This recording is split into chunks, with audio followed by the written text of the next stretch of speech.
Marwadi go back ఉద్యమం తెలంగాణ వ్యాప్తంగా ఊపందుకుంటోంది. అయితే దీనిని రాజకీయ ఉద్యమంగా కొందరు కొట్టిపారేస్తున్నారు.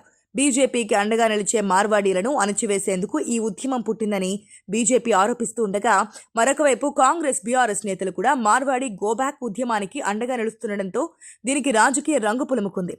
ఈ ఉద్యమం పురుడు పోసుకోవడానికి ప్రధాన కారణం ఒక మార్వాడి తన కారును తీయమని అడిగిన తెలంగాణ యువకుడిని చితకబాదడంతోనే తలెత్తిందని చెబుతున్నారు. ఎక్కడి నుంచో ఇక్కడకు బ్రతకడానికి వచ్చిన వారు దాడులకు దిగుతున్నారంటూ తొలుత సోషల్ మీడియాలో మొదలైన ఉద్యమం తర్వాత వీధుల్లోకి చేరింది. తెలంగాణ రాష్ట్రం ఇప్పుడే కాదు, కొన్ని వందల సంవత్సరాల నుంచి దేశంలోని అన్ని వర్గాల ప్రజలకు ఆలంబనగా ఉంది. వారు బ్రతకడానికి అన్ని విధాలుగా అనుకూలంగా ఉంది. సిక్కుల నుంచి మొదలు పెడితే ఆంధ్ర రాష్ట్రం వారి వరకు వివిధ వ్యాపారాలు చేసుకుంటూ తెలంగాణలో బ్రతుకుతున్నారు. తెలంగాణ కేంద్రంగా వర్తక వ్యాపారాలను అంతకంతకు విస్తరించారు. వాస్తవానికి ఆంధ్ర వారి కంటే కూడా తెలంగాణలో మార్వాడి వారికి ఎక్కువగా వ్యాపారాలున్నాయి. హైదరాబాద్ నగరంలో అయితే అమీర్పేట, కుకట్పల్లి, శేర్లింగంపల్లి, మల్కాజ్గిరి, కోటి, అబిడ్స్, ఖైరతాబాద్, నాంపల్లి ప్రాంతాలలో మార్వాడీలు అధికంగా విస్తరించారు. మొదట్లో మార్వాడీలు చిన్న చిన్న వ్యాపారాలు నిర్వహించేవారు. వీరిలో ప్రధానంగా మిఠాయి దుకాణాలు కొనసాగించేవారు. ఆ తర్వాత క్రమక్రమంగా వివిధ రంగాల్లోకి విస్తరించారు.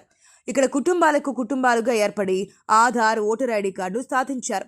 మార్వాడి వ్యాపారులు మొదట్లో స్థానికులకు ఉపాధి కల్పించేవారు. అయితే ఇటీవల కాలంలో వారి సామాజిక వర్గానికి చెందిన వారిని మాత్రమే విధుల్లోకి తీసుకుంటున్నారు. స్థానికుల వ్యాపారాలను తీవ్రంగా దెబ్బకొడుతున్నారు. దీంతో స్థానికంగా ఉన్నవారు తీవ్రంగా ఇబ్బంది పడుతున్నారు. ఇటీవల కాలంలో మార్వాడి వ్యాపారులకు, స్థానిక వ్యాపారులకు వాగ్వాదాలు జరిగాయి. సోషల్ మీడియా వల్ల ఈ వివాదాలు తారాస్థాయికి చేరాయి.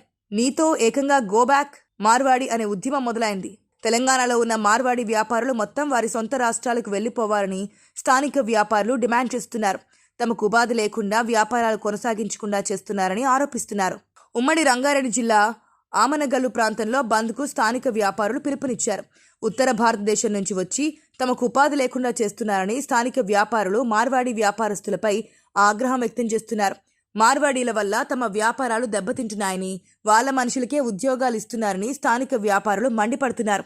అంతేకాదు ఎల్లుండి ఉమ్మడి రంగారెడ్డి జిల్లా అమనగల్లు ప్రాంతంలో బంద్కు పిలుపునిచ్చారు. అంతేకాదు సోషల్ మీడియాలో గోబ్యాక్ మార్వాడి అనే హ్యాష్ట్యాగ్ విపరీతమైన ట్రెండ్లో ఉంది. మరి దీనిపై తెలంగాణ ప్రభుత్వం ఎటువంటి నిర్ణయం తీసుకుంటుందో చూడాల్సి ఉంది.